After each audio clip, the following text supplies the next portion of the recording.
স্বাগত একাত্তর জার্নালের সাথে আছে মিরাকিব হাসান এবং দর্শক সংবাদ পর্যালোচনা ভিত্তিক এই যে আয়োজন এই অনুষ্ঠান আমরা এখানে মূলত খবরের নানান দিক বিশ্লেষণ করার চেষ্টা করি। পত্রপত্রিকা, টেলিভিশন, ডিজিটাল মিডিয়া তো বটে, একই সঙ্গে নিউজ পোর্টালে যে সমস্ত খবরগুলো শিরোনাম হয় আমরা সেগুলো জানিয়ে দিই এবং সেই খবরের সঙ্গে যুক্ত মানুষদেরকে আমরা সংযুক্ত করে আমাদের আলোচনার টেবিলে। আমাদের স্টুডিও এবং অনলাইনে সংযুক্ত থাকা অতিথিরা সে সমস্ত খবরের গভীরে ঢোকেন এবং আমাদেরকে সেই বিশ্লেষণগুলো জানান। সেই ধারাবাহিকতায় আজ আমাদের সঙ্গে আছেন সিনিয়র সাংবাদিক শামসুল আলম লিটন। শামসুল আলম, আপনাকে স্বাগত জানাচ্ছি এবং অনেক ধন্যবাদ জানাচ্ছি, কারণ হাতে অনেকগুলো খবর রয়েছে, এক এক করে সেগুলো আপনার মধ্যে একটু বিশ্লেষণ জানার চেষ্টা করব। এবং বলে রাখি দর্শক, আপনাদেরকেও স্বাগত জানাচ্ছি আয়োজনে এবং আমাদের সঙ্গে পর্যায়ক্রমে এই আয়োজনের বিভিন্ন পর্যায়ে অতিথিরা যুক্ত হবেন এবং আমরা সেই অতিথিদের সঙ্গেও কথা বলার চেষ্টা করব। বলে রাখি দর্শক, আমাদের সঙ্গে এই ফাঁকে যুক্ত হয়ে গেছেন বিএনপির দলীয় সাবেক এমপি নীলোফার চৌধুরী মনি, একই সঙ্গে বাংলাদেশ জামাত ইসলামী ইউরোপ শাখার মুখপাত্র ব্যারিস্টার আবু বকর মোল্লা, তিনি আমাদের সঙ্গে আছেন। আপনাদের সবাইকে আমন্ত্রণ জানাচ্ছি এবং কৃতজ্ঞতা জানাচ্ছি আমাকে সময়টা দেওয়ার জন্য। আমরা শুরুতে আলাপে যেতে চাই এবং অবধারিতভাবে আসলে এই প্লট বরাদ্দে যে দুর্নীতি 3 মামলায় শেখ হাসিনার 21 বছরের কারাদণ্ড হয়েছে সেই খবরটি নিয়ে আলাপে যেতে চাই। শামসুল আলম মিটন, নিশ্চয়ই আপনি দেখেছেন এই খবরটা, আজকে সারাদিনই মানে রায়ের পরপরই এটা শিরোনামে ছিল এবং আমরা যতটুকু আসলে রিপোর্টে দেখলাম এবং যতটুকু আইনজীবীদের বক্তব্য শুনলাম, শেখ হাসিনা যে কাজটা করেছিলেন তিনি প্রথমত হলফনামায় তথ্যগুলো মিথ্যা দিয়েছিলেন এবং অভিযোগ আছে সেই মিথ্যা তথ্যগুলো দেওয়ার পর যখন হলফনামাটা তুলে দিলেন সেখানে আসলে তিনি রাজুকের কাছ থেকে বা পূর্বাচলের প্লটের কাছ থেকে কোনো আবেদনই করেননি, কিন্তু নিয়ম হচ্ছে পূর্বাচলের প্লট নিতে গেলে আবেদন করতে হবে। আবেদনের পর সেই পূর্বাচলে প্লট যখন বরাদ্দ হবে, বরাদ্দের জন্য তখন বলতে হবে যে আমারটা আমাকে বুঝিয়ে দেন। তিনি যেটা করেছিলেন, তিনি কোনো আবেদন করেননি, কিন্তু নিজেরটা বুঝে নিতে চেয়েছিলেন, নিজের সন্তানদের কথাও বলেছিলেন যে তারও প্লট লাগবে এবং রাজুক পাশাপাশি গৃহায়ন ও গণপূর্ত মন্ত্রণালয়কে ব্যবহার করে কাজটা হয়েছে। যেটা আসলে জানতে চাই আপনার কাছে, মানে যে প্রক্রিয়ায় কাজটা হলো সেই প্রক্রিয়া শুধু শেখ হাসিনা কেন, যে কোনো ক্ষমতাবান যারা আসলে নিজেদের উদ্দেশ্যটাকে খুব বাজেভাবে ব্যবহার করবেন তারা সবাই তো সুযোগটা নেবেন। কারণ দেখেন এখানে প্রতিষ্ঠানগুলোকে ব্যবহার করা হয়েছে এবং প্রতিষ্ঠানে যারা দায়িত্বে ছিলেন তারা নিজ দায়িত্বে কাজটা করেছেন। মানে আইনের গলদটা দেখেন কিনা, যদি আদালত এটা পর্যবেক্ষণে বলেছে।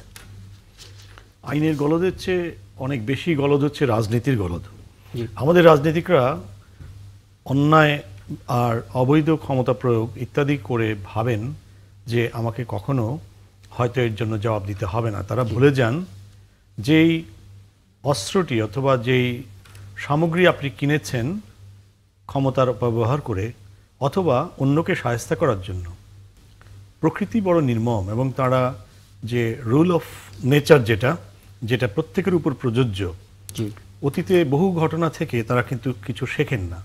শেখ হাসিনাকে বহুবার আমরা বলতে শুনেছি যে তার নেবার কিছু নেই, তার শুধুমাত্র তিনি দিয়েই যাচ্ছেন এবং তার ঢাকা শহরে কোনো বাড়ি নেই, তার কিছু নাই। তার যে বাড়িঘর ছিল 32 নম্বরে যে বাড়িটি, সেই বাড়িটি তিনি জাদুঘর করে দিয়েছেন।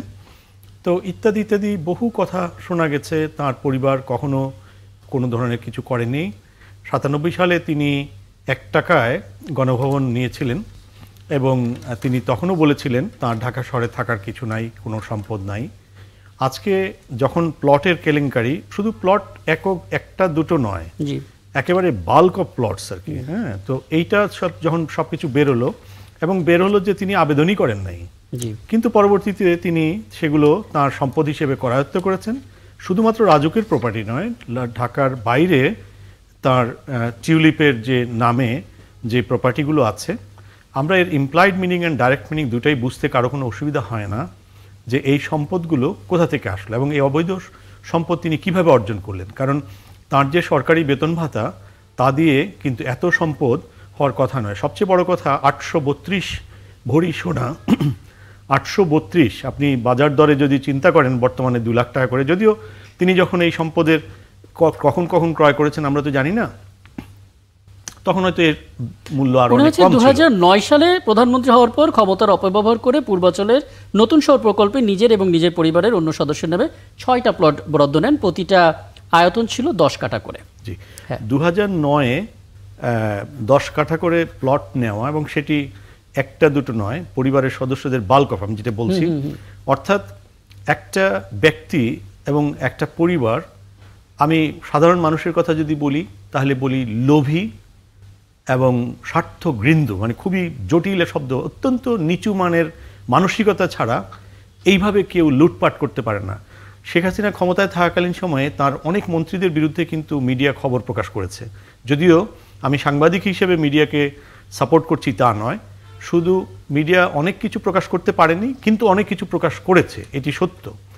কিন্তু এই খবরটি তখন মিডিয়া যে জানতো না তা কিন্তু নয়, কারণ রাজুক যখন এই ঘটনাগুলো ঘটায় তখন সব কিছু কিন্তু গোপনীয় ভিত্তিতে হয় না। যখন গহনা রাখা হয় তখন এটি কিন্তু গোপনীয় ভিত্তিতে হয় না, কারণ এর মধ্যে অনেকগুলো পেপার ওয়ার্ক আছে, অনেকগুলো সেকশন জড়িত। হ্যাঁ, অনেকে বলতে পারেন যে এই ভিভিআইপি ফাইলগুলো কোথাও না কোথাও আটকে রাখে, এবং সেটি অবশ্যই সিন্দুক নয়।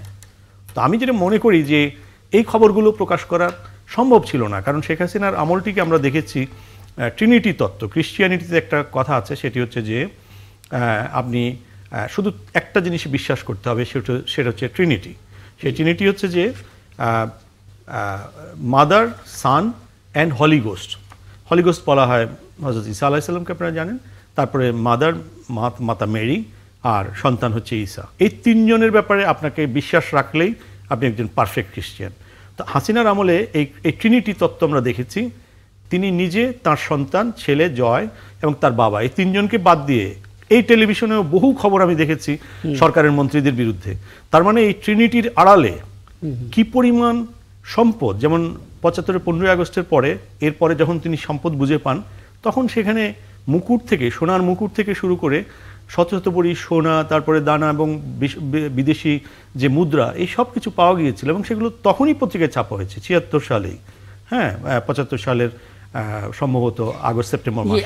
আপনি খুব চমৎকার করে শুরুটা করেছেন যে গলতটা আমাদের রাজনীতির মধ্যে, এবং আপনি বলছিলেন মিডিয়ার কথা একটা ছোট্ট করে বলে রেখে, আজকে যখন শাস্তি ঘোষণা করা হয় তখন বিচারক এই মামলার পটভূমি তুলে ধরে তিনি বলছিলেন যে প্লট দুর্নীতির বিষয়টি সাংবাদিকদের মাধ্যমে উঠে আসে, এবং মিডিয়া যে চতুর্থ স্তম্ভ হিসেবে কাজ করে এই মামলার মাধ্যমে আমরা সেটা দেখলাম, সেটা আরও একবার প্রমাণ হলো। আপনাদের এই রিপোর্ট না থাকলে দুদক কখনোই এই মামলা করতো না, পত্রিকা রিপোর্টের আলোকেই দুদক পদক্ষেপ নিয়েছে। তার মানে এটা সাংবাদিকতারও একটা অর্জন বলা যেতে পারে। আমি এটা নিয়ে আর একটা দীর্ঘ করবো, আমি একটু কথা বলে আসি নীলোফার চৌধুরী মনি আপনার সঙ্গে। দেখুন, আমরা তো কথা বলছি শেখ হাসিনার প্লট দুর্নীতি নিয়ে, কিন্তু আমরা দেখেছি সে সময় এই প্লটের ব্যাপারটা এমন হয়ে গিয়েছিল যেটা একটা পুরস্কার। নানাভাবে কোনোভাবে যদি আস্থাভাজন হওয়া যায়, কিছু একটা করা যায়, তাহলে এই প্লট পাওয়াটা একটা সুখবর হিসেবে তার কাছে আসবে। মানে ধাপে ধাপে আইনের আওতায় সেগুলো তো আসা উচিত, কি বলবেন? ধন্যবাদ আপনাকে। যারা শুনছেন শুভেচ্ছা, আমার সহ আলোচক বৃন্দকে শুভেচ্ছা। দেখেন, এটা দুঃখজনক। আমরা অনেক বছর বলেছি, এই 15.5 বছর আমরা টানা বলে গিয়েছি যে শেখ হাসিনা কেমন করে দুর্নীতি করতে পারে, কিন্তু আমাদের কথা সেই যাদের সাথে আমরা টকশো করতাম তারা তো হাস্যরসে পরিণত করত। তাদের নেত্রী, তাদের প্রধানমন্ত্রী ফেরেস্তা, উনি দুর্গা দেবীর মতো 10 হাত, প্রত্যেকটা মানুষ বলতো আমাদের নেত্রী করেছে, মানে প্রতিটা সেক্টরে সবকিছু করেছে। আর উনি বলতেন যে কথাটা লিটন বললেন, উনি বলতেন শূন্য আমি, রিক্ত আমি, নেবার কিছু নাই। এই যে নেবার কিছু নাই, এই যে কারি এখন বের হচ্ছে, এই বের হওয়ানো আরো আগে বের হতে পারতো। যে কথাটা আপনি বললেন যে সাংবাদিকরা লিখেছে বলে, তো সাংবাদিকদের কি আপনার 1.5 বছর লেগে গেল তাদের ওই আস্থার জায়গাটায় ফেরত আসার জন্য? আমরা ভল্ট খুলতে দেখলাম গত একদিন আগে, সেইখানে আমরা যত সোনাদানা পেলাম। একটা সময় ছিল বিএনপির, আমি আমাদের নেতা শহীদ প্রেসিডেন্ট জিয়াউর রহমানকে দেখেছি বিদেশ থেকে যে যিনি বা যারা কোনো গিফট করতেন ওটা রাষ্ট্রীয় কোষাগারে জমা হতো। ওখানে আমরা নৌকা টোকাও দেখলাম যে ওই জিনিসগুলো আছে। তো আরো হয়তো বিদেশ থেকেও দিয়েছে, সে তো কোনো কিছুই কাউকেই কোনোদিন দেন নাই।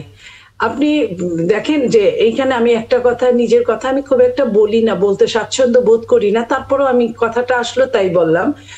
আপনার প্লটগুলো নিয়ে যখন এত কথা হচ্ছিল, আমি 9ম জাতীয় সংসদের একজন সংসদ সদস্য ছিলাম, আমার সাথে আমার কলিগরাও ছিল, কয়েকজন নারীও ছিলেন। তারা, আমরা যাদের আমাদের ঢাকায় কোনো নিজের নামে কোনো সম্পত্তি ছিল না, আমরা কিন্তু ওই রুলস এন্ড রেগুলেশনে আমরা অ্যাপ্লিকেশন করেছিলাম ডিআইটির সার্কুলারের পরিপ্রেক্ষিতে। এবং ওখানে আপনি জানেন যে সংসদ সদস্যরা প্লট পায় এইভাবে, তাদের প্লটের লটারি হয় না। তাদের যদি জায়গা সম্পত্তি ঢাকায় না থাকে তারা এমনিতেই পেয়ে যায়। আমরা শুনেছিলাম যে আমরা পেয়েছি, তো আমরা পেয়েছি। এর মধ্যে সংসদের অধিবেশন চলছিল, অধিবেশনে খুব কাদা ছোড়াছুড়ি তো আগে হতো, এটা তো বলার অপেক্ষা থাকে না। তারা যখন বাজে কথা বলছিল, 2-4 জন আমাদের কলিগ বাজে কথার উত্তর দিতে বাধ্য হয়েছিল। সে বাধ্য হওয়ার পরে দেখা গেছে আমাদের সবার নামে আপনার যে প্লটগুলো ছিল সব ক্যান্সেল করে দিয়েছিল। আজকে পর্যন্ত ওইখানে ওইভাবেই জমা আছে। আমি অন্তত পক্ষে ওই 4-5 বছর আর কখনোই যাইনি। আমি জানি যে এই শেখ হাসিনা, এই ফ্যাসিস্ট, তার কাছে কতটুকু কি পেতে পারে জাতি, এবং জাতি যদি না পায় বিরোধী দল তা আরো পাবে না। তো এই যে তার যে সহিংসতা, তার যে নৃশংসতা, অন্যদের জন্য যেভাবে ছিল, নিজের জন্য নিজে যত কথাই বলুন না কেন, নিজের জন্য কিন্তু তা ছিল না। নইলে একটা মানুষের এত কিছু পাওয়ার পরে 3 টার্ম যেমনে খুশি তেমনে নাচর মতো সাজর মতো নির্বাচনগুলো করেছে। কখনো নিশিরাতের নির্বাচন, কখনো বিনা ভোটের নির্বাচন, কখনো আমি ডামির নির্বাচন। তারপরে বাংলাদেশটাকে সে নিজের মতো করে আমি এটা করেছি, এটা আমার ছাড়া কিছু বলে নাই। আমরা থেকে কখন উনি আমিত্বের বরণ করেছিল আমরা বুঝতেও পারি না। এখানে কি আপনি একটু ধারণা দেবেন, এখানে কি আপনি একটা ছোট ধারণা দেবেন আমাদেরকে, যে ধরুন যেই হলফনামা দেওয়া হলো, হলফনামাটি ভুল, সেখানে কোনো সাক্ষ্য ছিল না, নোটারিটি যেটা হয়েছে সেটা সত্যায়িত হয়নি, কিন্তু জিনিসটা অ্যাকসেপ্ট হয়ে গেল। মানে যে কালচারটা, আপনি কালচারের মধ্যে সমস্যাটা দেখেন কিনা, যেখানে ক্ষমতা দিয়ে সবকিছু বদলে দেওয়া যায়? আমি নিজেই তো আপনাকে বললাম যে সাংবাদিকরা 1.25 বছর পরে অনেক কিছু ওয়াকেভাল করছে বা করলো, তাও অনেক দ্বিধাদ্বন্দ্বে। তো এই যে কালচারটা, আপনার প্রশাসনিক কালচার, 10.5 লক্ষর মতো প্রায় আপনার সে 15.5 বছরে নিয়োগ করেছে। সেই নিয়োগের মানুষগুলো তার কথা বলেছে। সে কি যতটা না আপনার মনে পড়ে, স্বাস্থ্যমন্ত্রী বলেছিলেন যে অজু করে কসম করে কোরআনে হাত রেখে আপনারা নিজের দলের লোকদেরকে চাকরি দিবেন, টাকা খান যাই খান, নিজের দলের লোকদের চাকরি দিবেন। সেই মানুষগুলো কোনো কিছু বলবে না, এটা কালচারে দাঁড়াবে। যেমন ভোট, একজন আমলা যখন রাতের অন্ধকারে ভোর রাতে মানুষ নামাজ পড়ে, তাহাজ্জুদ পড়ে, আর তারা তখন ভোট জালিয়াতি করে, যখন করে তখন তার কাছে এই জায়গা জমিটা খুবই মামুলি। এর পেছনে দেখেন আরো অনেক অনেক অনেক অনেক জিনিস আছে যেগুলো রাষ্ট্রের জন্য, যেগুলো জাতির জন্য, যেগুলো এই সার্বভৌমত্বের জন্য চরম হুমকি ছিল। যেটা আপনার মনে আছে, আপনার প্রধানমন্ত্রী পাশের দেশে যেয়ে বলেছে ভারত মনে রাখবে আমি যত কিছু দিয়েছি, আমি যা দিয়েছি ভারত মনে রাখবে। সেই ভারত মনে রেখেছে বলেই ফাঁসির আসামিকেও ভারত দিতে অস্বীকৃতি জানিয়েছে। ভারত মনে রেখেছে বলেই তার জায়গায় সে ছাই দিয়েছে। বন্দি বিনিময় চুক্তি থাকার পরেও ভারত দিতে অস্বীকৃতি জানাচ্ছে। এই জায়গাটায় আমি বলতে চাই যে আমাদের চুলচেরা হিসাব করে কোনো কিছু বিপদে পড়ে, ওই যে আপনার দুদক বিপদে পড়লো আর তুলে নিল, এইখানে যারা মামলাগুলো পরিচালনা করছে, যা কিছু করছে, তাদের কিন্তু সিংহভাগ এখনো কিন্তু ওই আওয়ামী দূষররাই পরিচালিত করছে। আচ্ছা, এই জায়গাটাই আসলে আপনার কাছ থেকে আমরা অ্যাড্রেস করলাম এবং আপনি খুব চমৎকার করে তুলে ধরলেন। আমি এখানে ব্যারিস্টার আবু বকর মোল্লা আপনার সঙ্গে আরও কিছু কথা বলবো, যেহেতু 12টা বেজে গেছে। একটা শিরোনাম দর্শকদেরকে জানাতে হবে, বিরতি থেকে ফিরে এসে নিশ্চয়ই আপনার সঙ্গেও এটা একটু কথা বলবো। দর্শক, আপনারা আছেন 71 জানালে, ছোট্ট একটা বিরতি নিয়ে ফিরছি, আমাদের সঙ্গে থাকবেন। শামসুল আলম লিটন, আপনিও কিন্তু যুক্ত হতে পারেন এই আলাপে। আমরা আসলে একটা খবর দেখছিলাম জনাব ব্যারিস্টার আবু বকর মোল্লা, যে খুলনা 1 আসনে হিন্দু ভোটার অধ্যুষিত এলাকা আমরা জানি, এবং সেখানে জামাত ইসলামীর একজন সনাতন ধর্মাবলম্বীকে প্রার্থী হিসেবে দিচ্ছেন, এমন একটা খবর বেশ আলোচনা তৈরি করেছে। সম্ভাব্য প্রার্থী যিনি, তার নাম কৃষ্ণনন্দী, এবং কৃষ্ণনন্দীর সঙ্গে আমরা কথা বলেছি। তিনি বলেছেন দল তাকে প্রস্তুতি নেওয়ার নির্দেশ দিয়েছে, এবং যারা ভোটার আছেন তাদের সঙ্গে কথা হয়েছে। যেহেতু এখন আসলে আগের নির্বাচনগুলো চাইতে এই নির্বাচনটা একটু আলাদা, এবং সাধারণ মানুষ স্বতঃস্ফূর্তভাবে অংশ নেবেন, প্রত্যেকের হাতে স্মার্টফোন আছে, তারা আসলে রাজনীতির খবর খুব ভালোও রাখছেন, এবং ভোটাররাও তখন বলছেন যে হিন্দু প্রার্থী দিয়ে আসলে জামাত একটা কৌশল করছে ভোট নেয়ার জন্য, এবং স্থানীয় বিএনপির পক্ষ থেকে বলা হচ্ছে এটি জামাতের দলীয় আদর্শের সঙ্গে সাংঘর্ষিক। এখন জামাত ইসলাম একটা রাজনৈতিক দল, তারা কাকে মনোনয়ন দেবে এটা একান্তই তাদের সিদ্ধান্ত। সেই ব্যাখ্যাটা একটু জানতে চাই, যেহেতু আলোচনাটা তৈরি হয়েছে। জি, ধন্যবাদ। খুলনা যে আসনটির মনোনয়নের কথা বলেছেন হিন্দু ভদ্রলোককে দেওয়ার ব্যাপারে, এই ব্যাপারে জামাত আনুষ্ঠানিক কোনো ঘোষণা দেয়নি, না এখনো দেয়নি। সুতরাং জামাত আনুষ্ঠানিকভাবে ঘোষণাটি দেওয়ার আগ পর্যন্ত এই ব্যাপারে আমি ফর্মাল কোনো কথা বলতে অপারগতা পোষণ করছি। হাউএভার, আমার ব্যক্তিগত অবস্থান থেকে আমি বলছি যে জামাত প্লুরালিজমে বিশ্বাস করে। ইন পলিটিক্স জামাতের আমির লন্ডনে বলেছেন এবং ইন্টারন্যাশনাল মিডিয়াতে বলেছেন, we are not going to divide the country based on gender and religion. ধর্ম ও লিঙ্গের ভিত্তিতে আমরা রাষ্ট্রকে পৃথক করব না, ভাগ করব না। এবং উনি আরো বলেছেন যে every citizens of the country will be the first class citizens. এখানে কেউ ফার্স্ট ক্লাস সেকেন্ড ক্লাস এই বিভাজনটি থাকবে না। সুতরাং আমরা ইনক্লুসিভ মেসেজ আসতেছে, বোধহয় সাউন্ডটা ওভারল্যাপ হচ্ছে, একটু ভেতর থেকে যদি ঠিক করা হয়। জি আপনি বলুন আবু বকর মোল্লা। জি, আমি যে কথাটি বলছিলাম, আমরা ইনক্লুসিভ পলিটিক্স বাংলাদেশে এক্সারসাইজ করব। জামাত আমির এটি ঘোষণা দিয়েছেন। এন্ড ইনক্লুসিভিটির অংশ হিসেবেই আমরা বিভিন্ন জেন্ডার, ধর্মভিত্তিক বিভিন্ন গোষ্ঠীর প্রতিনিধিত্বদেরকে নিয়ে একটি ইলেকশন করতে চাই, অথবা রাষ্ট্রে তাদের অংশগ্রহণ নিশ্চিত করতে চাই। আমরা যে কথাটি বলছি, আমরা রাষ্ট্রকে ধর্ম এবং লিঙ্গের ভিত্তিতে পৃথক করব না। এবং দেখুন, ইসলাম সকল নাগরিকের ধর্মীয় স্বাধীনতায় বিশ্বাস করে। ইসলাম জোরপূর্বক কারো উপর তার আদর্শ চাপিয়ে দিতে চায় না। হ্যাঁ, প্রত্যেকটা রাষ্ট্রের একটি আদর্শ থাকে, প্রত্যেকটা পলিটিক্যাল পার্টির আদর্শ থাকে। আমরা Jamaat Islami is a democratic moderate political party rooted in Islamic values.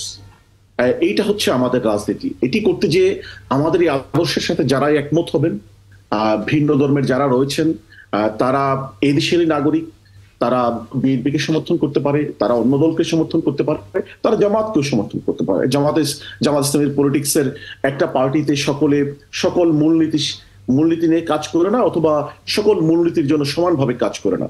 সুতরাং যারা মনে করবে যে তাদের চিন্তা চেতনার সাথে জামাত ইসলামীর মৌলিকভাবে যে রাষ্ট্রীয় ব্যাপারগুলো রাষ্ট্রের জন্য প্রয়োজন, যেমন সুবিচার, এই প্রশ্নে তো আপনি হিন্দু না মুসলমান এই ব্যাপারে আপনি যে কোনো পয়েন্ট বললেন তাতে কোনোটাতে আসলে কোনো দ্বিমত থাকার কথা না। যেমন এখানে কোনো ফার্স্ট ক্লাস সেকেন্ড ক্লাস থাকবে না, সাম্যতা থাকবে, এখানে কোনো রকমের ধর্মীয় ভেদাভেদ থাকবে না, এখানে সবাই সহ অবস্থানে থাকবে। এবং আপনি যেটা বললেন সুবিচার, সবটাই আসলে প্রত্যাশিত। খুব চমৎকার করে আপনি বলছিলেন। এবং জামাতে আমির তিনিও বলেছেন যে মুক্তিযুদ্ধের সময় যদি জামাত কোনো অপরাধ করে থাকে তার জন্য নিঃশর্ত ক্ষমা চায়, তিনিও বলেছেন।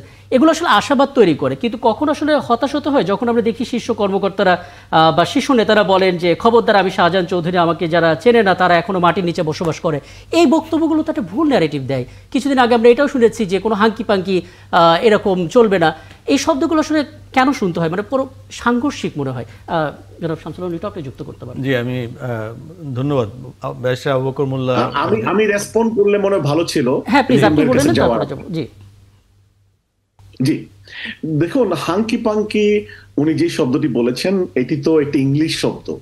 লিটন ভাই যে দেশে মেইনলি থাকেন আর আমি যে দেশে থাকি, হাঙ্কি পাঙ্কি মানে খুব ফ্রিকুয়েন্টলি ইউজ হয়। অর্থাৎ এইটি নিয়ে খুব না, এটা নিয়ে বলা কিছু নাই, এটা নিয়ে বলা কিছু নাই, কিন্তু যখন ঘি আমাদের লাগবে ওটা। হ্যাঁ, উনি দেখেন রাজনৈতিক নেতারা রিটোরিক ব্যবহার করেন। আমি মনে করি এটি রিটোরিকের অংশ। অর্থাৎ উনি বুঝাচ্ছেন যে গণভোট আমাদের জন্য ঘি, এই ঘি আমাদের লাগবে। সুতরাং একজন রাজনীতিবিদ হিসেবে এই ধরনের হিউমার সংশ্লিষ্ট রিটোরিক উনি ব্যবহার করাটাই আমি মনে করি স্বাভাবিক। কিন্তু জামাত সম্পূর্ণ একদম খুব স্মার্ট একটা রাজনীতি করে জামাত, কিন্তু তখন আসলে রিটোরিক ব্যাপারটা কেন চলে আসবে? এটা তো পুরনো রাজনৈতিক একটা ধরনের। দেখুন, উনি ইংলিশ শব্দ ব্যবহার করেছেন। আমি জানি না এই শব্দটার নেগেটিভ কি কনোটেশন আছে। লিটন ভাই এখানে আছেন, আমরা লন্ডনে ফ্রিকোয়েন্টলি এই শব্দটা ইউজ করি। এই যে এই খবরটা যে এটা যে খবরদার আমি শাহজাহান চৌধুরী, আমাকে যারা চেনে না তারা এখনো মাটির নিচে বসবাস করে। জি জি, আমি এটি ব্যাখ্যা দিচ্ছি। দেখুন, শাহজাহান চৌধুরীর বক্তব্য বিষয়ে জামাত ইসলামী ওনাকে শোকজ করেছে, ওনার কাছে জবাব প্রত্যাশা করেছে, এবং জামাত আরো বলেছে শাহজাহান চৌধুরীর বক্তব্য এটি ওনার নিজস্ব বক্তব্য, জামাতের বক্তব্য নয়। অর্থাৎ Jamaat has as a political party distance itself from his political rhetoric. ওইখানে যে ঘটনাটি ঘটেছে যে একটি জায়গাতে মানে সাতখানের একটি জায়গায় প্রতিনিধি পলিটিক্যাল পার্টির লোকজন জামাত ইসলামের মহিলা কর্মী অথবা শিবিরের লোকজনদের এই পলিটিক্যাল অ্যাক্টিভিটিস করতে সুযোগ দিচ্ছিলেন না। তো স্বাভাবিকভাবে উনি হয়তো মানে এটার প্রতিবাদ করতে যে এই কথাটি বলেছেন, হ্যাঁ উনি আরেকটু ডিপ্লোম্যাটিক্যালি সুন্দরভাবে জামাত যেই মডারেট পলিটিক্স করে সেভাবে বললে ভালো ছিল। জামাত এজ এ দল এটা প্র্যাকটিস করে না এবং এর জন্য ওনাকে শোকজ করেছে। আপনি আপনার জায়গা থেকে স্পষ্ট করেছেন, যদি কিছু যুক্ত করেন। না, মোল্লা ভাই অনেক সুন্দর করে বলেছে। এখন কথাটা হচ্ছে যে আসলে পশ্চিমা জগতের যে পার্লামেন্টেও অনেক দারুণ দারুণ শব্দ ব্যবহার হয়, যেটাকে বাংলা ট্রান্সলেশন করলে প্রথম শ্রেণীর জঘন্য এবং বিশুদ্ধ গালি হিসাবে এটা আমাদের সমাজে চিহ্নিত হতে পারে আর কি। তো এটা ইসলামিক ভ্যালুজের সঙ্গে যায় কিনা, যেহেতু আপনার পার্টি ইসলামিক ভ্যালুজের ভিত্তিতে করে, এবং স্পেশালি কৃষ্ণনন্দী, মিস্টার কৃষ্ণনন্দী তিনি প্রথম হিন্দু নন, ঢাকা বিশ্ববিদ্যালয়ের একজন সিনিয়র প্রফেসর সায়েন্স ফ্যাকাল্টির, আমি ভুলে গেছি। উনি কিন্তু জামাত ইসলামের রাজনীতির সঙ্গে আমি 80-90 দশকে, এখন তিনি মারা গেছেন, তো ছিলেন। অনেক হিন্দুই জামাত ইসলাম করেন, অনেক মুক্তিযোদ্ধা জামাত ইসলাম করেন, সেটা অন্য কথা। কিন্তু হিন্দু ধর্মের যিনি প্রার্থী থাকবেন উনি কি ইসলামিক ভ্যালুসকে কিভাবে, এখানে কোনো কনফ্লিক্টিং হয় কিনা, আমি মানে জাস্ট এটা জানার জন্য মোল্লা ভাইয়ের কাছে। না, এটা কনফ্লিক্টিং কেন হবে? দেখুন, আমরা রাষ্ট্রে সুবিচার প্রতিষ্ঠা করতে চাই, আমরা করাপশন ফ্রি একটি সোসাইটি অ্যান্ড স্টেট প্রতিষ্ঠা করতে চাই, আমরা রুল অফ ল এস্টাবলিশ করতে চাই, আমরা হিউম্যান রাইটসকে প্রমোট করতে চাই, আপহোল্ড করতে চাই। ফান্ডামেন্টাল এই ব্যাপারগুলোতে যদি বাংলাদেশে একজন নাগরিক জামাতকে সহযোগিতা করে জামাতের সাথে একসাথে কাজ করতে চায়, আমরা তো তাকে বলতে পারি না যে আপনি আমাদের রাষ্ট্রের এই মৌলিক গুরুত্বপূর্ণ বিষয়ে আপনি আমাদের সাথে রাজনীতি করবেন না। এটা তার রাজনৈতিক অধিকার, এটা তার নাগরিক অধিকার। এবং আমি মনে করি জামাত ইসলামী দেশের প্রত্যেকটি নাগরিককে তার ধর্ম বর্ণ নির্বিশেষে সকলকে এই মৌলিক ব্যাপারে একসাথে রাজনীতি করার জন্য একটি প্ল্যাটফর্ম করার সুযোগ দেওয়া উচিত, একসাথে কাজ করার জন্য তাদেরকে ওয়েলকাম জানানো উচিত, এবং as part of that Jamaat Islam is doing that. অনেক ধন্যবাদ, আপনি তো আছেনই, আরও কিছু বিষয় নিয়ে কথা হবে। জনাব রাশেদ খান, আপনাকে ধন্যবাদ, আপনি যুক্ত হয়েছেন আমাদের সঙ্গে, এবং আপনার কাছেও বেশ কিছু বিষয়ের সাথে জানতে চাইবার আছে। গতকাল আসলে আমাদের সাংবাদিক ভাইরা যারা আছেন তারা অনেকক্ষণ অপেক্ষা করছিলেন যে আপনাদের জোট নিয়ে যে মিটিংটা হবে সেখান থেকে কী রেজাল্টটা আসে। 3টা-4টা পার হয়ে গেল, কিছু আসলো না, এবং পরবর্তীতে আমরা জানতে পারলাম যে কিছু কিছু বিষয়ে এখন আলোচনা বাকি আছে, হয়তো পরবর্তীতে জানবো।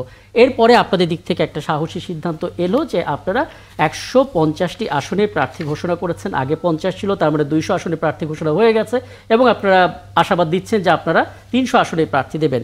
মানে জোট যদি পরবর্তীতে হয়ে যায়, সমীকরণটা কি হবে? আর কালকের মিটিংয়ের পরে আজকে সিদ্ধান্তটা জানিয়ে দেয়া, মানে অনেকে তো আসলে ভেতরে অনেক কিন্তু খোঁজার চেষ্টা করছে। আসলে রাজনীতি এখন এরকম হয়ে গেছে, আসলে নাটকীয়তা চূড়ান্ত। তো সেই জায়গা থেকে আপনার দিক থেকে যদি কোনো ব্যাখ্যা পেতে পারি আমরা। না, আমি আসলে খুবই মানে অবাক হলাম যে কালকের মিটিংটা ছিল মানে খুবই গোপনীয় মিটিং। তবে আপনারা মানে গোয়েন্দা সংস্থার মতন সাংবাদিক ভাইয়েরা আপনারাও মানে তথ্য পেয়ে গেছেন। তো আমি এই কারণে মাঝে মধ্যে মনে করি যে বাংলাদেশের সব থেকে বড় গোয়েন্দা হলো সাংবাদিক। তো যাই হোক, কালকের মিটিং সম্পর্কে যেহেতু আপনি জেনেই গেছেন সে বিষয়ে একটু বলি। গতকাল এনসিপির পক্ষ থেকে আমাদেরকে আহ্বান জানানো হয় যে আমরা যাতে তাদের সাথে জোটে থাকি। তো সেক্ষেত্রে আমি আসলে এনসিপির আহ্বায়ক নাহিদ ইসলাম, আক্তার হোসেন সহ যারা ছিল, সার্জিস, হাসনাত, নাসিরুদ্দিন পাটোয়ারি, তাদের কাছে আমি যে প্রশ্ন করেছি যে আপনারা যেহেতু জোট করতে চান, তো সেক্ষেত্রে এই জোট নিয়ে আপনাদের পরিকল্পনা বা রূপরেখা কি, এই জোটের ভবিষ্যৎ কি? যেহেতু আসলে নির্বাচনের আগে রাজনৈতিক দলগুলো জোট করে সাধারণত নির্বাচনে জেতার জন্য, যেমন বিএনপি একটি বড় দল, তার আমি ধরলাম যে 41% ভোট আছে, আর আমরা যারা আছি আমাদের কয়েকটা দল মিলে ধরেন যে আপনার 20% ভোট আছে, তো ক্ষমতায় যেতে আপনার ভোট দরকার 51%, কথার কথা। তো সেক্ষেত্রে বিএনপিকে আমি সহযোগিতা করছি, আবার বিএনপি আমাকে সহযোগিতা করছে। বড় দল হিসেবে বিএনপি বেশি আসন নিচ্ছে, এবং আমরা মাঝারি ছোট দল হিসেবে আমাদেরকে কম আসন দিচ্ছে বা মাঝারি মানের আসন দিচ্ছে। তো বাংলাদেশে তো আসলে আমরা দেখেছি যে অতীতেও সবাই আসলে এইভাবে জোটবদ্ধভাবে নির্বাচন করেছে। তো আমি যেটি বলছিলাম, তো আমি প্রশ্নগুলো তাদেরকে করেছি যে আসলে এই জোটটা আসলে কি করতে চাই। তো তাদের কাছ থেকে আসলে স্পেসিফিক কোনো উত্তর আসে নাই। তো সেক্ষেত্রে আমি তাদের বলেছি যে আপনারা একটু চিন্তা করেন যে আসলে আপনারা কি চান, এবং আমরাও আসলে চিন্তা করি। যদিও আজকে আসলে মানে গতকাল যেহেতু 12টা বেজে গেছে, তাদের আসলে আপনার জোটের আত্মপ্রকাশের সময় ছিল, তো আমাদেরকে বলছিল যে আমরা একটি সময় নির্ধারণ করেছি, আপনারা আমাদের সাথে আসেন। তো আমি সেখানে বলেছি আসলে এইভাবে তো আসলে জোট হয় না, এটার জন্য একটু সময় দরকার। আমাদের কেন্দ্রীয় পরিষদ রয়েছে, আমাদের অঙ্গ সংগঠন রয়েছে, তাদের সাথে বসতে হবে। প্লাস আমি নিজেও রাজনীতি করলেও এখানে লিটন ভাই আছে, লিটন ভাইয়ের সাথে সেই 18 সালের পর থেকে আপনার যোগাযোগ সম্পর্ক, তার সাথে পরামর্শ করা হয় বিভিন্ন ইস্যুতে। তো এরকম তো আমার অনেকে আছে, তাদের সাথে তো আমাদের কথা বলতে হবে।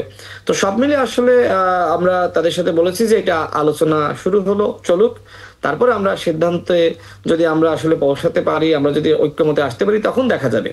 আর একটি বিষয় সেটা হলো, দেখেন বিএনপির সাথে আমরা 2022 সাল থেকে যুগপৎ আন্দোলন করেছি, এবং সেখানে যে 31 দফা রয়েছে, এই সংস্কারের দফা, এটা কিন্তু বিএনপি সহ আমরা একসাথে তৈরি করেছি, এবং আপনার সেখানে জাতীয় সরকারের একটি কমিটমেন্ট রয়েছে। তো এখন বিএনপির সাথে যেহেতু যুগপৎ আন্দোলনের সম্পর্ক, তো আমি তো এক রাতের মধ্যে ওই সম্পর্ক নষ্ট করতে পারি না। আমি যদি বিএনপির সাথে নাও থাকতে চাই, আমি মনে করি বিএনপির সাথে আমার আলোচনার মাধ্যমেই আমার আসা উচিত। আমি বিএনপিকে না জানিয়ে ভোট করে আবার এনসিপি সহ গণ অধিকার পরিষদ আরেকটি জোট করা, এটাকে আমি রাজনৈতিক প্রতারণা হিসেবেই দেখি। সুতরাং আমরা এখনো পর্যন্ত ওইদিকে আসলে যাইনি, কোনো চূড়ান্ত সিদ্ধান্ত গৃহীত হয়নি।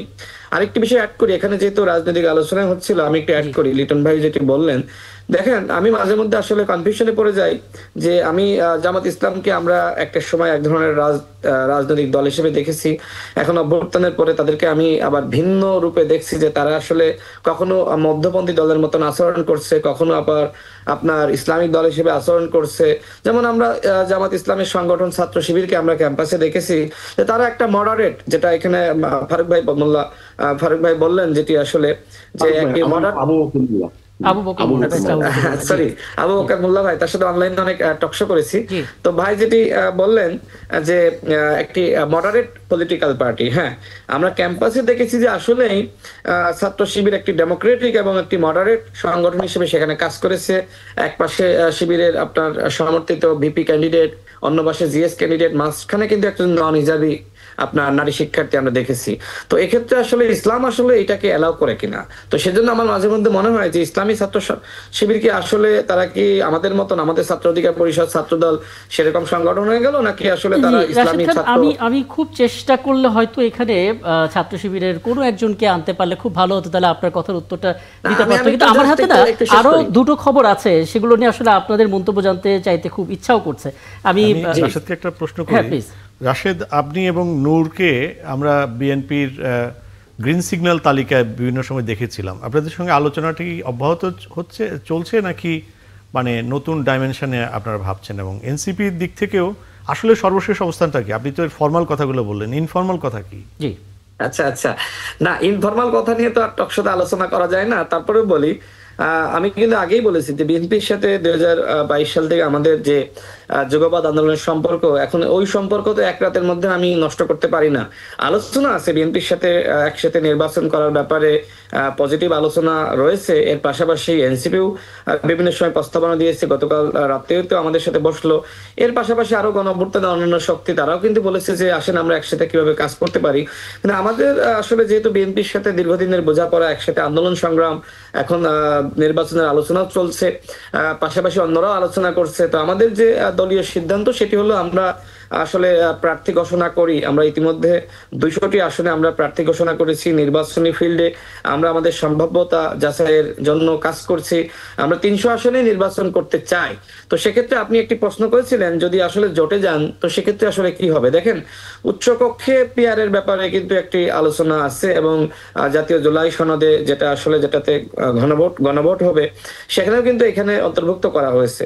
তো আসলে পরবর্তীতে যদি আমরা কোনো দলের সাথে চূড়ান্তভাবে জোটে যাই, তখন যদি আসলে মীমাংসা হয় যে না উচ্চকক্ষে এইভাবে আসন বন্টন হবে, তখন আমরা সিদ্ধান্ত নিব। অন্যথায় যদি এরকম হয়, আলোচনার জায়গাটা খোলা আছে। যে আমি নিশ্চয়ই আবারও, আমার হাতে যেহেতু সময় নাই, কিন্তু একটা ইম্পর্টেন্ট বিষয় রয়েছে যেটা একটু জানতে চাই। জনাব নীলুফা চৌধুরী, মানে আপনার কাছে একটু আসি। মানে আমরা তো বিএনপির পক্ষ থেকে বলতে শুনছিলাম যে অন্তর্বর্তীকালীন সরকারকে যেন তত্ত্বাবধায়ক সরকার একটা ভূমিকা তারা নেয়। যেন একটা সুষ্ঠু নির্বাচনের দিক থেকে। কিন্তু আজকে আমরা আসিফ মাহমুদ সজীব ভুঁইয়ার তার বক্তব্যটা নিয়ে একটা প্রতিবেদন করেছি। সেখানে তিনি বলছেন কেবল দুজন ছাত্র উপদেষ্টা নয়, আরও উপদেষ্টা সহ সরকারে থাকা অনেকেই নির্বাচনে প্রার্থী হবেন। মানে বিষয়গুলো আসলে কি দাঁড়াচ্ছে? যদি তারা প্রার্থী হন সে হিসেবে আসলে তফসিল পর্যন্তই কি অপেক্ষা করতে হবে? তার আগেই তো আসলে কাজ শুরু করে দেওয়া উচিত। কে কোথা থেকে দাঁড়াবেন সেটাও তো সাধারণ জনগণকে জানতে হবে, ভোটটা তো তাদেরকে দেবেন, স্পষ্ট হতে দরকার। এটা জাতির জন্য দুঃখজনক একটা অধ্যায়, কারণ এই সরকার যখন গঠিত হয় কথা এরকমই ছিল যে যারা এই সরকারে থাকবে তারা নির্বাচন করতে পারবে না, অন্তত এইবারে নির্বাচনটা করতে পারবে না। সেখানে একজন থাকলেন 6-7-8 মাস থেকে উনি পদত্যাগ করে একটা দলের দায়িত্বভার গ্রহণ করলেন এবং তখন থেকে উনি ঘোষণা দিলেন নির্বাচনের টার্গেটে এবং দল গঠনের প্রয়োজনে উনি আসলেন। বাকি দুইজন সময় মতো ওনাদের সাথে জয়েন করবে। আমরা মাঝে মাঝে রাতের অন্ধকারে বিভিন্ন হোটেল রেস্টুরেন্টে বসে থাকার ছবি দেখেছি, লুকিয়ে চুরিয়ে অনেক কাজ করতে দেখেছি। তো এখন মাঝে মাঝে শুনছি তারা নির্বাচন করবে, কখনো শুনি নিরপেক্ষ এককভাবে নিজেরা দাঁড়াবে, তারা স্বতন্ত্র প্রার্থী হিসেবে, আবার শুনি যে কোন কোন দলের বিভিন্ন দলের নাম শুনি, সেখান থেকে বিএনপির নামটাও কিন্তু বাদ যায় নাই সেখানে। এই খবরগুলো আমরা পাই। এখন পাওয়ার ইলেকশন যে কেউ করতে পারে, কিন্তু নীতিগতভাবে যদি এরকম হয়ে থাকে যে যারা সরকারে থাকবে তারা নির্বাচনটা করতে পারবে না, তারপরেও তারা 11th আওয়ার পর্যন্ত অপেক্ষা করছে যতটুকু লুটে পুটে নেওয়া যায়, চেটে পুটে নেওয়া যায় ততটুকু নেবার পরে তারপরে তারা নামবে, তারা নির্বাচন করবে। এবং বিভিন্ন এলাকায়, ধরেন আমি ঢাকা 10-এ থাকি, ঢাকা 10-এ বিভিন্নভাবে সে অ্যালট বরাদ্দ করছে, যেটা জাতির 300 আসনের ভাগ বাটোয়ারাকে আপনার স্যাক্রিফাইস করিয়ে জবরদস্তিমূলক তারা তাদের ইচ্ছা মতন জায়গাগুলোকে দেখভাল করছে। এটাও তো দুঃখজনক। বাংলাদেশের যেখানে অর্থনীতি চরম খারাপ অবস্থায়, আপনার এক বছরে খেলাপি ঋণ 3,59,538 কোটি টাকা হয়েছে, ডাবল হয়েছে আর আগের বছরের তুলনায়। এখন সব মিলে 6.5 লাখ কোটি টাকা।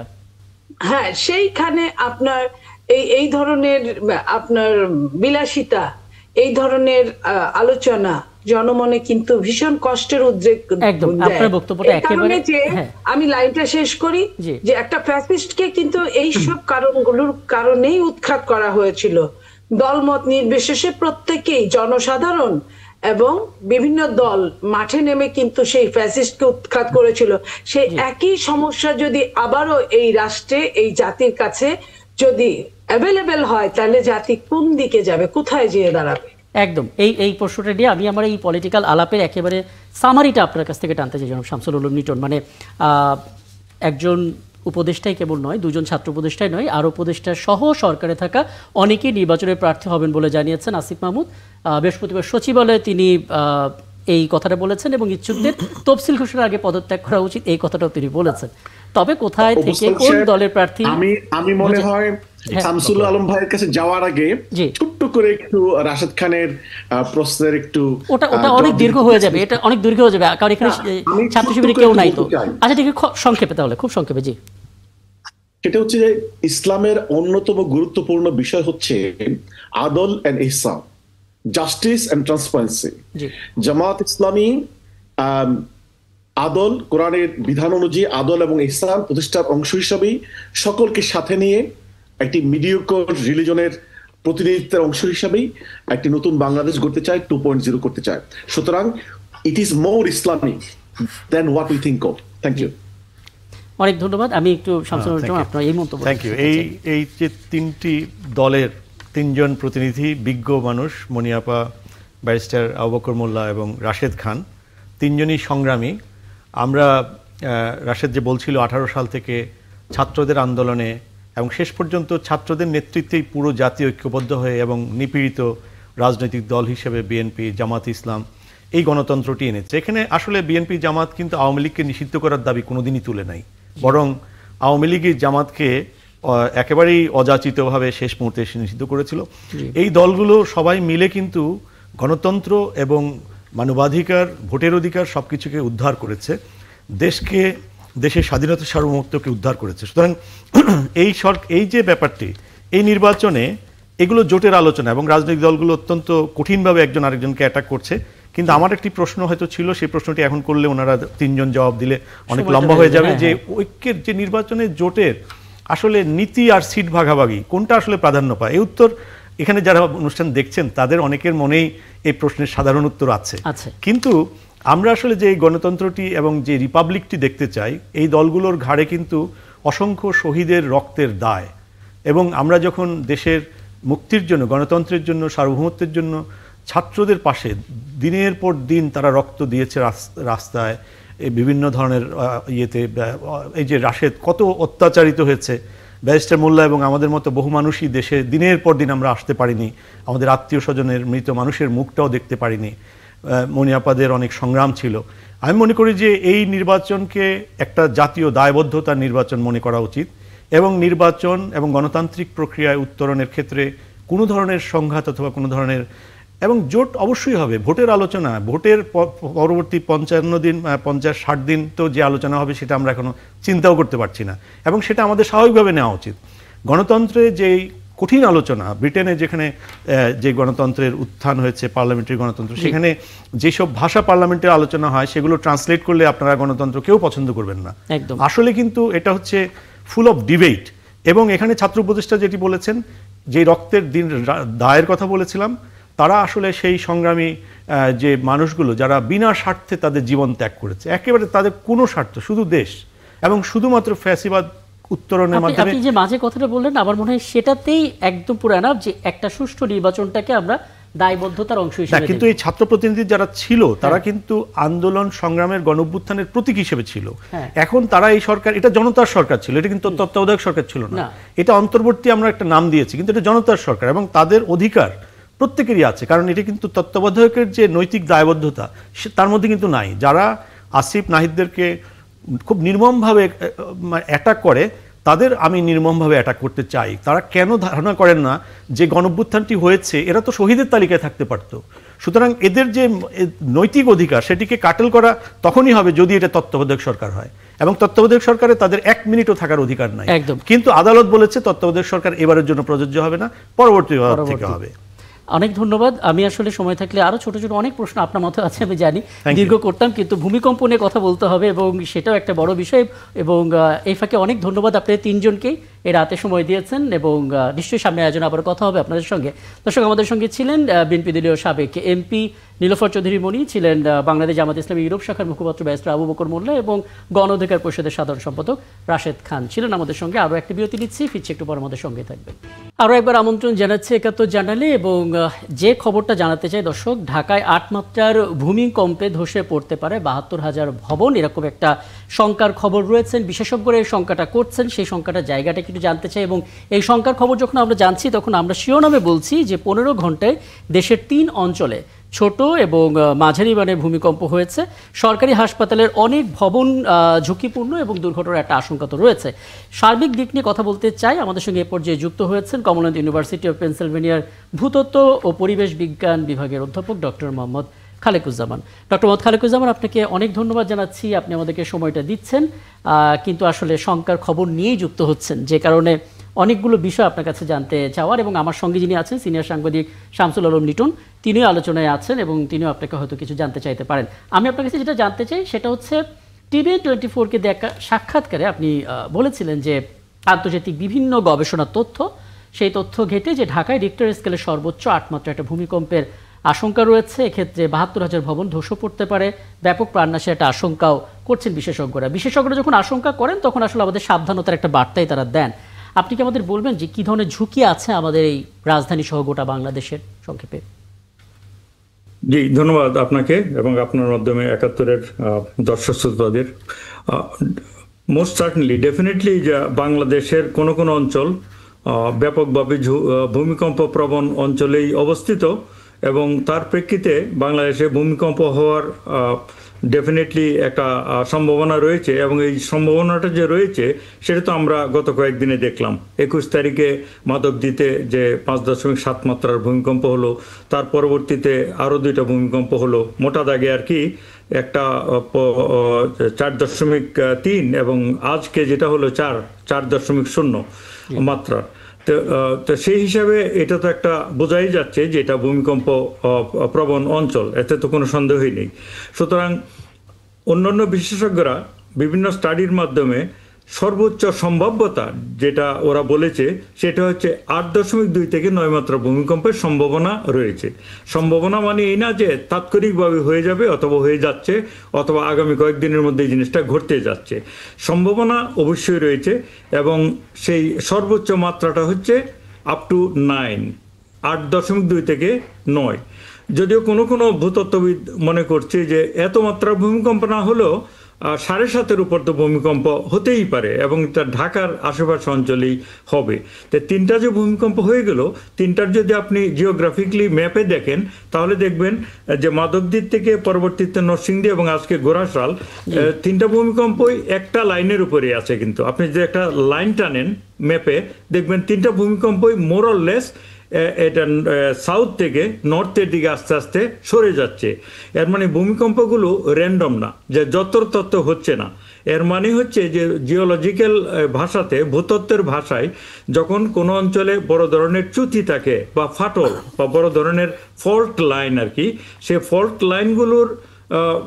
ফল্ট লাইনগুলো বরাবরই যে আর্থ ক্রাস্ট অথবা পৃথিবীর যে ত্বক, যেটাকে আমরা লিথোস্ফিয়ারিক প্লেট বলি ইংলিশে, তো ভূমির যে ত্বক সেগুলি আসলে নড়াচড়া করে যখন একটা রেসপেক্ট আর একটা, এগুলি তো নড়াচড়া করে হচ্ছে একটা লাইন বরাবর, মানে মাটির উপরে যদি দেখেন মনে হবে একটা লাইন বরাবর, বাট এই লাইনটার থেকেই ভিতরের দিকে একটা তল ঢুকে পড়েছে, মানে একটা প্লেনের উপর আর কি দুটো জিনিস মুভ করছে।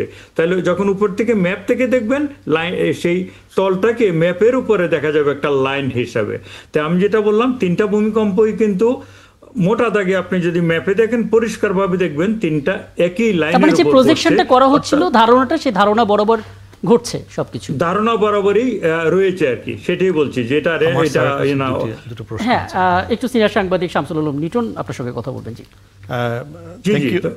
Thank you. আপনি একজন ভূতত্ত্ববিদ হিসেবে অনেক জ্ঞান গর্ভ তথ্য দিয়েছেন। দুটো ব্যাপারে একটু জানার আছে, সেটা হচ্ছে ভূমিকম্পের যেমন ঘূর্ণিঝড়ের যে সতর্কতা দেওয়ার ব্যবস্থা আছে, ভূমিকম্পের কি সেরকম সতর্কতা দেওয়ার কোনো ব্যবস্থা, সায়েন্টিফিক কোনো ব্যবস্থা আছে কিনা? ব্যবস্থাটা এখনো হচ্ছে লোকেশনের উপরে মানে নির্ভরশীল, স্থান কোথায় হতে পারে এবং কি মাত্রার ভূমিকম্প হতে পারে। আর ঘূর্ণিঝড় কিংবা জলোচ্ছ্বাস কিংবা বন্যার যেমন টাইমিং ধরে দেওয়া যায়, এত তারিখের মধ্যে অতটার সময় ল্যান্ডফল হবে, মানে জলোচ্ছ্বাসটা মনে করুন উপকূলীয় অঞ্চলে আঘাত হানবে, এইরকম কোন ধরনের সতর্কতা ভূমিকম্পের ব্যাপারে পৃথিবীতে এখনো দেওয়া যায় না।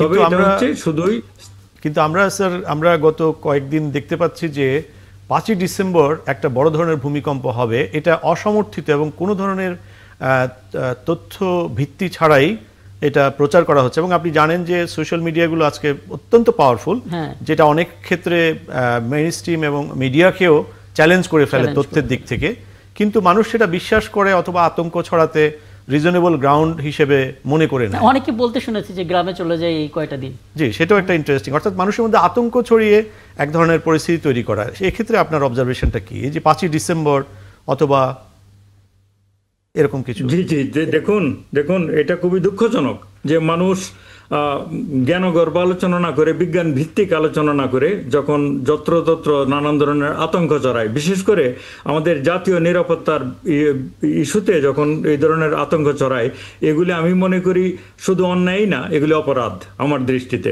কারণ হচ্ছে পৃথিবীতে একটাও ভূতত্ত্ববিদ আপনি পাবেন না যে বলে দিবে 5ই ডিসেম্বরে বাংলাদেশে একটা ভূমিকম্প হবে। তো সেখানে আপনারা যদি বিজ্ঞানের উপর, যাদের এইসব ব্যাপারে বিজ্ঞান ভিত্তিক মানে জ্ঞান রয়েছে, যেমন আমরা পড়াশোনা করেছি ভূতত্ত্ব নিয়ে এবং জীবনের একটা বৃহৎ অংশ কাটিয়েছি ভূতত্ত্ব নিয়ে, এবং সেটা কয়েক দশক।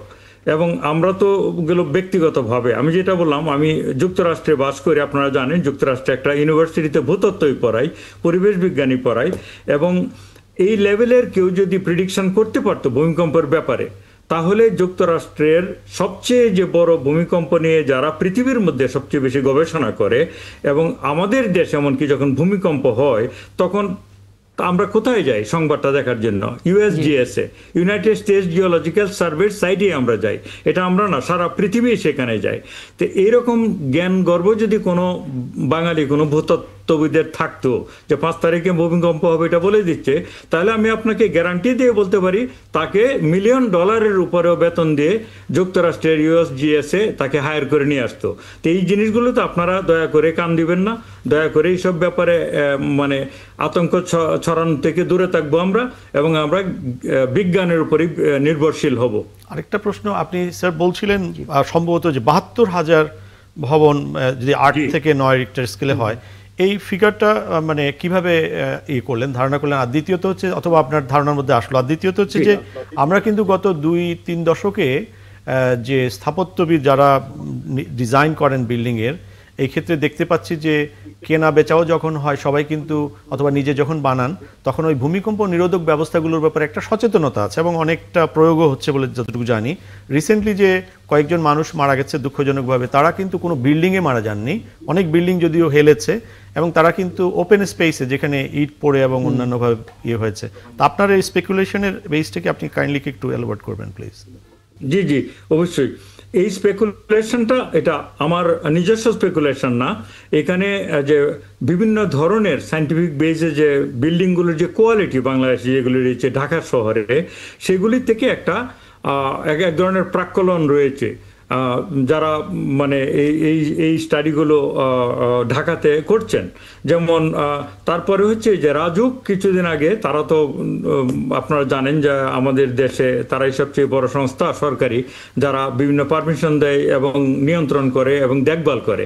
তারা কিন্তু 4 লক্ষের বেশি ভবন ধসে পড়ার সম্ভাবনা আছে বলে তারা নিজেরাই বলেছে।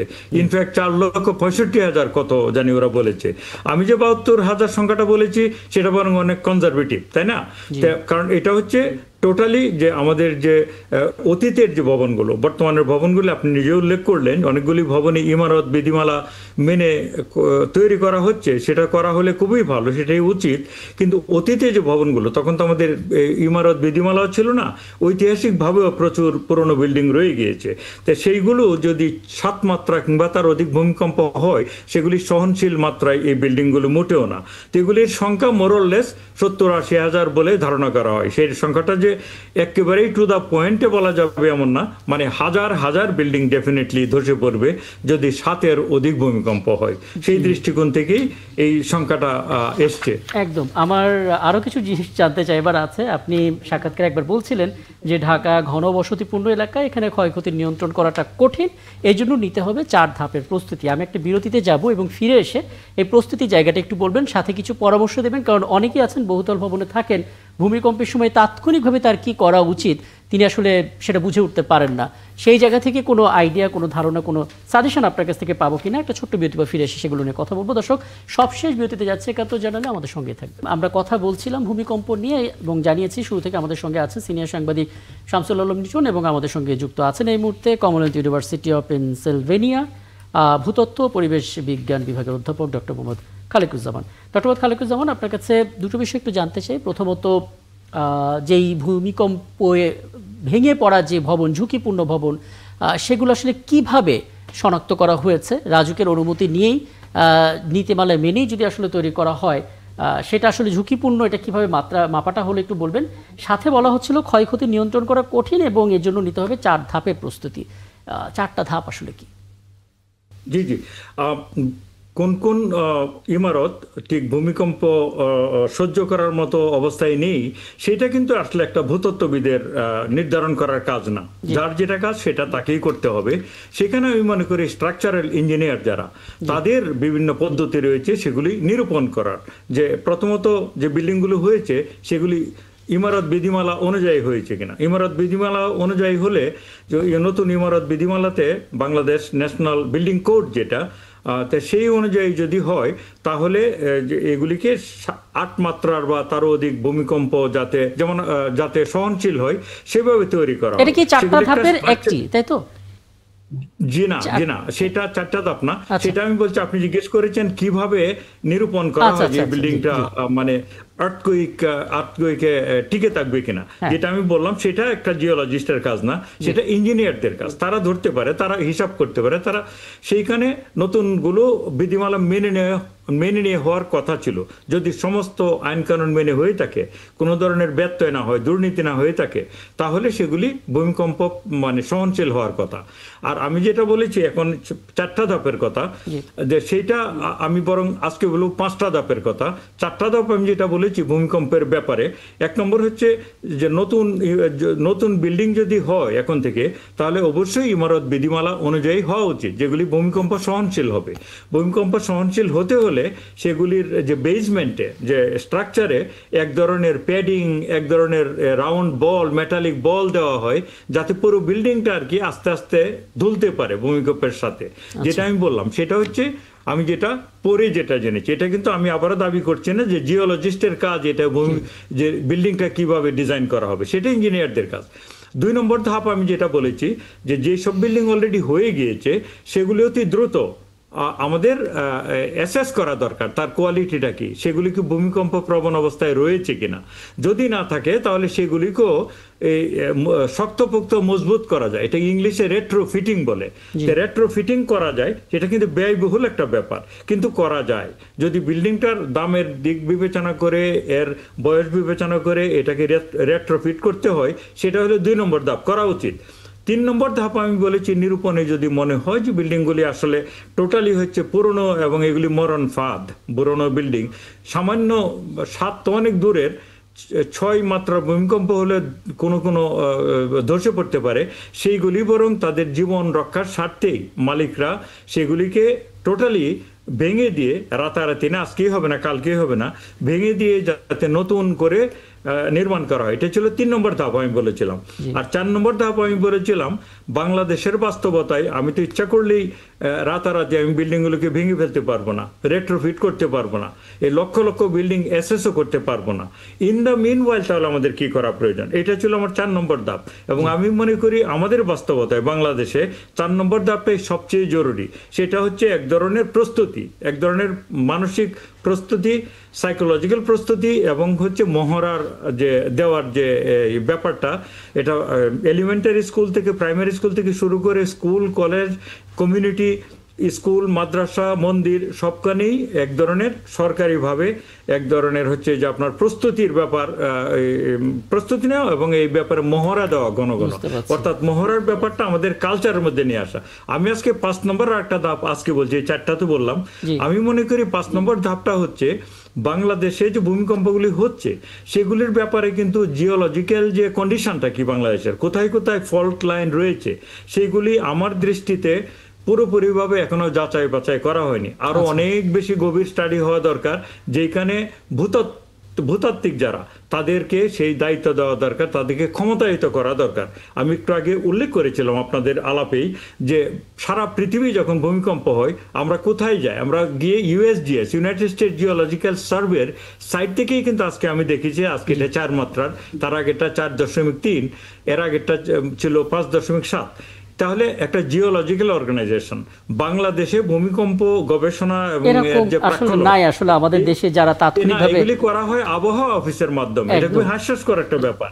সেটা আমি মনে করি বাংলাদেশের ইউএসজিএস এর ইকুইভ্যালেন্ট হচ্ছে জিওলজিক্যাল সার্ভে অফ বাংলাদেশ, তাদেরকে ক্ষমতায়িত করা দরকার, তাদের হাতে রিসার্চ বাড়ানোর প্রয়োজন, তারা যাতে আরো চ্যুতিগুলো, আরো যে ফল্ট লাইনগুলো কোথায়, তার ব্যাপ্তিটা কি, সেগুলি আরো বোঝা উচিত। আমি মনে করি আপনি 5টা পয়েন্ট বলেছেন, শামসুল আলম লিটন কিছু যুক্ত করবেন? Thank you.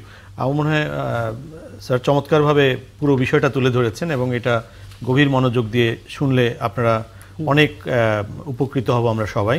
তবে স্যারের শেষ যে পয়েন্টটি সেটি সবচেয়ে বেশি গুরুত্বপূর্ণ, যেহেতু বাকি 4টি বিষয়ের সঙ্গে অনেক প্রযুক্তি, অনেক রিসোর্সেস জড়িত। সেটি হচ্ছে যে ক্ষয়ক্ষতি মিনিমাইজ করা, কারণ ভূমিকম্প এবং ঘূর্ণিঝড় এগুলো হচ্ছে অ্যাক্ট অফ গড, এটা মানুষের আসলে মনুষ্য সৃষ্ট নয়, এবং মানুষ বন্যার ক্ষেত্রে মানুষের কিছু ভূমিকা থাকে যদি নদী বা সমুদ্রকে যদি অবরুদ্ধ করা হয়, কিন্তু ঘূর্ণিঝড় এবং ভূমিকম্প কিন্তু একটা প্রকার, এখানে মানুষের কিছু করণীয় থাকে না, কিন্তু যেটা করণীয় থাকে সেটা হচ্ছে ক্ষয়ক্ষতিকে মিনিমাইজ করা। এক্ষেত্রে স্যারকে একটা শুধু জিনিস অ্যাড করতে পারি স্যার কথার সঙ্গে, সেটি হচ্ছে অ্যাসেম্বলি পয়েন্ট। ঢাকা শহর তো 2-3 কোটি, এখন কত কোটি আল্লাহ জানেন, তো যাই হোক এখানে কিন্তু অ্যাসেম্বলি পয়েন্টটা ইম্পর্টেন্ট। মানে অ্যাসেম্বলি পয়েন্ট খুব সাধারণ কথা, কোথায় জড়ো হবে, পাড়ায় মহল্লায় অনেক ইন্টারেস্টিং পয়েন্ট দেখেন, মানে আমি শিরোনামে এটা বলেছি এবং আমরা আলাপও করছিলাম ঝুঁকিপূর্ণ ভবন চিহ্নিত করা, কিন্তু মুশকিল হচ্ছে সরকারি হাসপাতালগুলোর অনেক ভবনই আসলে ঝুঁকিপূর্ণ।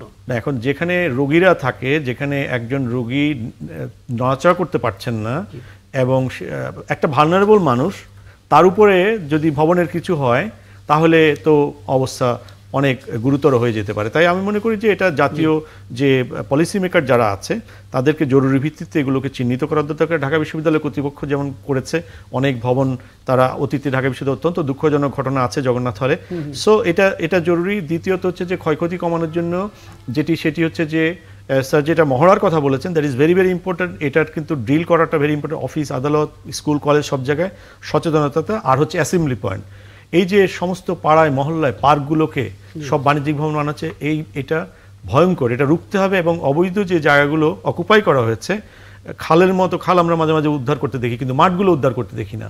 মাঠগুলোর উপরে যারা অবৈধভাবে করেছে এবং অবৈধ স্থাপন করেছে, এগুলোকে ভেঙে আমাদের ক্ষয়ক্ষতি মিনিমাইজেশনের জন্য, যেহেতু আমাদের এখানে ফল্ট লাইন আছে এবং ভূমিকম্প কত ভয়ঙ্কর হতে পারে, আমার মনে হয় জাপানকে আমরা মাঝে মাঝে দেখা উচিত। জাপানে প্রতি বছর যে বছর সবচেয়ে কম হয় সে বছর মনে হয় হয়তো 8-10টা হয়, এবং সেখানে কিন্তু একটা শহর মাটিতে মিশে যায় এরকম এত কিছুর পরেও। এটাই হচ্ছে আসলে একেবারেই বটম লাইন। হ্যাঁ, আমি 1 মিনিটের মধ্যে একটু মানে আলোচনাটা শেষই করব। অধ্যাপক ডক্টর মোহাম্মদ খালেকুজ্জামান, আপনি কিছু পরামর্শ দিয়ে, অনেকে আমাদের কাছে জানতে চান আসলে ভূমিকম্পের সময় আমরা কি করব। অনেকে আছেন, আমরা যখন গেল 21 তারিখে ভূমিকম্পের কথা আমরা বলছিলাম যে তখন কিন্তু গাজীপুরে শুধু হুড়োহুড়ি করে নামতে গিয়ে 252 জন আহত হয়েছিলেন একটি পোশাক কারখানার। করবোটা কি, সংক্ষেপে যদি একটু সাজেশন দিয়ে দেন তাহলে সেটা নিয়ে আলোচনাটা শেষ করব। জি ধন্যবাদ। যেটা উনি বললেন যে মহড়াটা তো আসলে প্রস্তুতিরই অংশ, অথবা প্রস্তুতির এই মহড়ারই অংশ। এবং মহড়া বলতে আমরা যদি মহড়াটা না দিই তাহলে বুঝবো না যে প্রত্যেকটা বিল্ডিংয়ে আমাদের অ্যাসেম্বলি পয়েন্ট কোথায় হবে, অথবা শহরে তো অ্যাসেম্বলি পয়েন্টের সুযোগই নেই, যেটা ভাই বললেন একটু আগে। তখন আমরা নিজেকে ক্ষয়ক্ষতির থেকে মিনিমাইজ করার জন্য আমরা বিল্ডিংগুলির কোন অঞ্চলে দাঁড়াবো, আসলে লাফালাফি করবো কিনা, দৌড়াদৌড়ি করবো কিনা, এই জিনিসগুলি হচ্ছে মহড়ার অংশ, অ্যাসেম্বলির অংশ এবং হচ্ছে প্রস্তুতির অংশ। তো সেইগুলি তো হচ্ছে সিস্টেমেটিক ওয়েতে আমাদের প্রত্যেকটা বিল্ডিং এর জন্য এই পরিকল্পনাটা কি হবে যখন একটা আর্থকুইক শুরু হবে, প্রত্যেকটা বিল্ডিং এর জন্য, প্রত্যেকটা বাড়ির জন্য, সেটা এই সিদ্ধান্তটা থাকতে হবে, বাড়ির মধ্যে থাকতে হবে, বিল্ডিং এ যারা তার মানে বোঝা গেল আমাদের যে প্রস্তুতি বা মহড়ার কথা বলা হচ্ছে সেখানে পুরোপুরি একটা কোর্স ম্যানুয়াল থাকবে যে আমরা আসলে ভূমিকম্পের সময় এই কাজটা করব, তাহলে আসলে চমৎকারভাবে আমরা হয়তো কিছুটা হলে দুর্যোগের বিপরীতে দাঁড়াতে পারবো। অনেক ধন্যবাদ এবং কৃতজ্ঞতা এই রাতে আমাদেরকে সময় দিলেন, এবং ভূমিকম্প যে আতঙ্ক আসলে সাধারণ মানুষের মধ্যে ছড়িয়ে গেছে সেই বিভ্রান্তিটা আসলে কিছুটা হলো আমরা দূর করতে পারলাম। অনেক ধন্যবাদ, এবং আপনাকেও ধন্যবাদ আমাদেরকে সময়টা দেওয়ার জন্য। দর্শক আপনাদেরকেও ধন্যবাদ আমাদের সঙ্গে থাকার জন্য। আগামীকাল 71 জানালে আরও নতুন নতুন বিষয় নিয়ে কথা হবে, আমাদের সঙ্গে থাকবেন।